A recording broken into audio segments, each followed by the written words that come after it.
Bonjour et bienvenue dans le Flash Info. La rue est leur lieu d'habitation. Pour survivre, ils font la manche à tous les carrefours, mal vêtus, malnutris et certainement en mauvaise santé. Leur situation préoccupe le ministère de la Femme, de la Famille et de l'Enfant qui milite au quotidien pour 0 enfant en situation de rue. La ministre vient d'en retirer une trentaine des rues de Marcory et Cocody et des enfants qui pourront enfin bénéficier de prise en charge sanitaire, psychologique et socio-professionnelle. 25 000 logements sociaux seront bientôt bâtis en Côte d'Ivoire. Ce sera grâce à un programme d'urgence qui va démarrer d'ici la fin de cette année 2022. L'annonce a été faite hier à l'occasion de la cérémonie de distinction des lauréats du prix national de l'excellence dans les secteurs de l'urbanisme, du logement et du cadre de vie. On en sait plus avec Lanciné Bakayoko.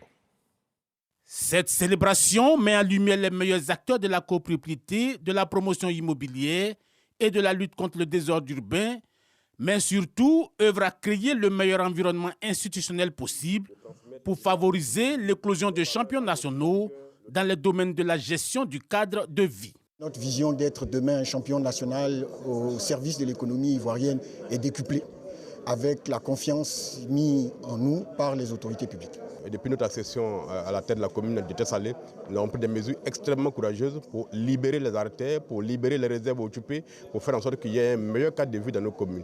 Nous avons mis en place une brigade qui au quotidien nettoie les différentes artères, les places publiques. Et aujourd'hui, je pense que la ville de Tachpiré surtout est un exemple au plan national.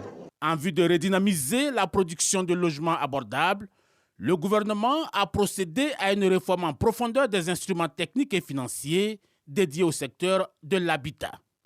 La création du fonds de garantie du logement social, en vue de permettre l'accès au logement aux ménages du secteur informel à revenus faibles et ou irréguliers.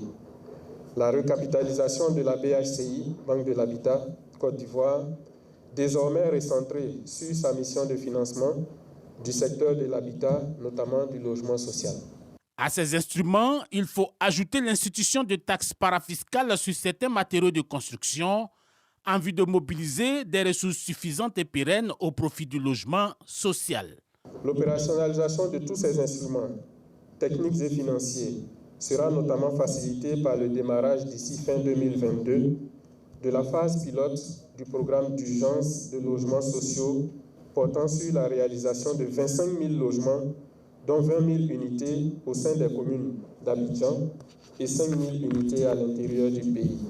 Les premiers prix ont été décernés à la société Adoua Côte d'Ivoire, au syndicat des copropriétaires de l'immeuble Isora de la cité des Elias du Golfe et à la commune de Port-Boué par le chef de l'État.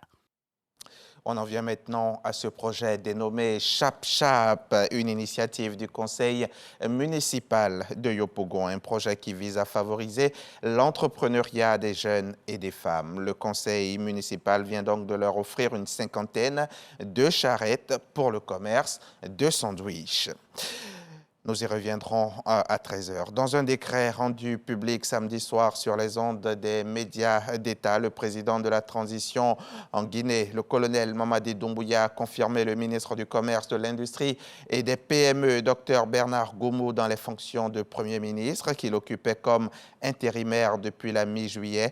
Le même décret invoque des raisons de santé pour justifier le limogeage du Premier ministre sortant, Mohamed Beavogui, qui se trouve, lui, depuis plus d'un mois en Europe. Après un rapport d'une commission officielle qualifiant l'affaire de crime d'État, la justice mexicaine a arrêté vendredi 19 août l'ancien procureur général du pays et ordonné l'arrestation de 64 policiers et militaires pour la disparition en 2014 de 43 étudiants de l'école normale d'Ayotzinapa. Il s'agit de la plus importante personnalité arrêtée dans l'affaire, affaire qui a redémarré de zéro après l'arrivée à la présidence de Andrés Manuel López Obrador.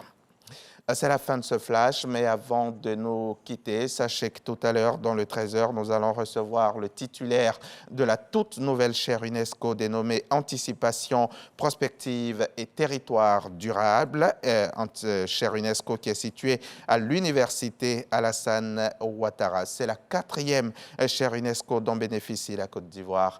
Docteur Sylvestre Kwasi Kwame viendra nous en donner les missions et les objectifs.